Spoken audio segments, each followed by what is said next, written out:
don't know how this worked out, but back to back, terrible games. I mean, this one's not as bad as the last one, I'll say that much. This is Mass Effect Andromeda. This game, like, it was in the media.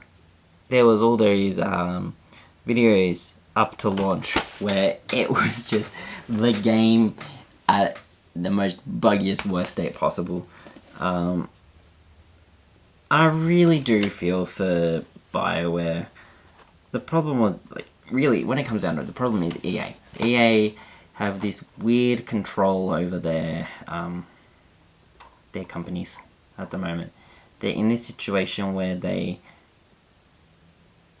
want to just churn out games and have, like, microtransactions in everything, and we saw it happening with DICE with the Battlefront games, and how, you know, the Star Wars games that everyone kind of wanted just didn't go anywhere because they were rushed, or they didn't have content, or they were just made to make money once the game had sold, rather than selling the game for the money.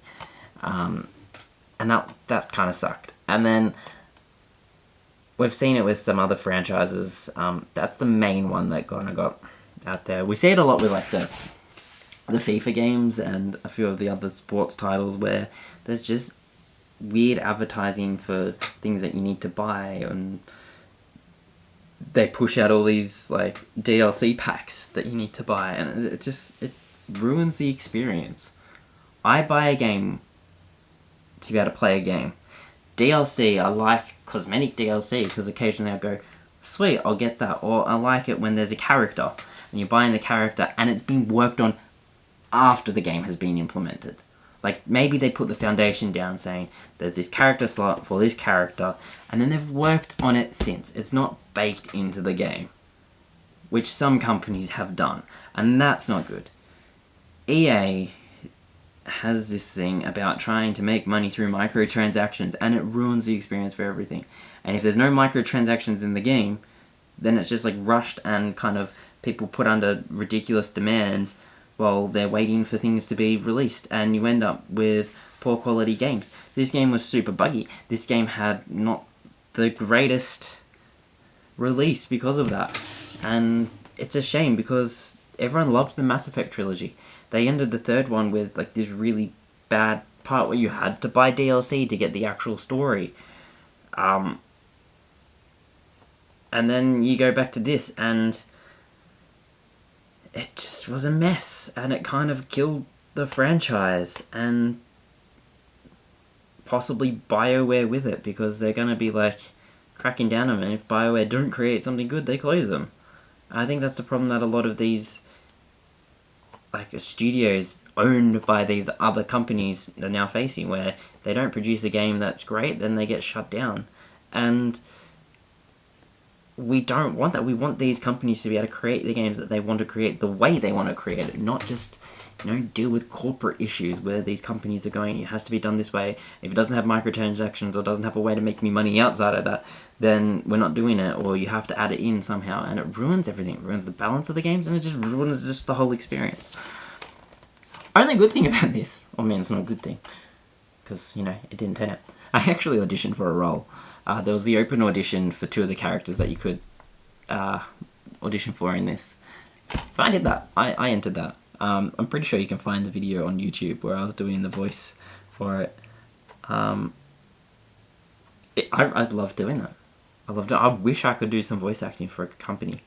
But I'd have no idea where to begin, and it would probably be some weird, like, just online, free, or, like, really cheap voice acting thing that I'd get paid for if I was to do it, because I've seen some things online before that you can do, but it's not really worth the time and effort, because you're not going to get famous from it, and you're not going to get jobs from it, like a lot of people think, I think, on those sites.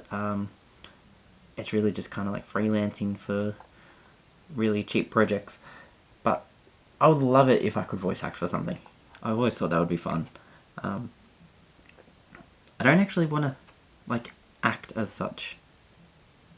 Like, I think that would be too hard, actually acting out a role. But voice acting, it would just be fun. I love putting on silly voices. I love doing voices for different things, and I think that would be great. So I did actually audition for this. Didn't get it. I wish I did. It would have been nice to even just have saying, hey, I voice acted for this terrible game. That would have been great. But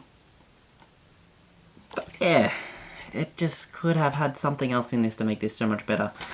And unfortunately, I played a fair amount of this. It was alright. It's mediocre. We'll say that. It's not a bad game now with the patches. It's a mediocre game. It's a mediocre game. It could have just had a lot more to make it more interesting. Instead it was like, hey, you liked Mass Effect, here's some of that stuff. It just didn't feel the same as the story of Mass Effect with the characters from Mass Effect. I think that's where I found that it was lacking. I don't know. Is it worth picking up? Only if you can get it under like 20 bucks or something, 15. It's good for a little bit of a play. Don't think it's anything near the quality of the original Mass Effect trilogy. If you're wanting to play a really good game from the franchise, go play Mass Effect 2. Mass Effect 2, I really liked Mass Effect 2. Yeah, I like Mass Effect 2. Don't know what else I can say to that. Mediocre game, get it if it's cheap. If you enjoyed this video, hit the like button, consider subscribing, and yeah, thanks for checking us out. Anyway, have a great day, and I'll catch you next time.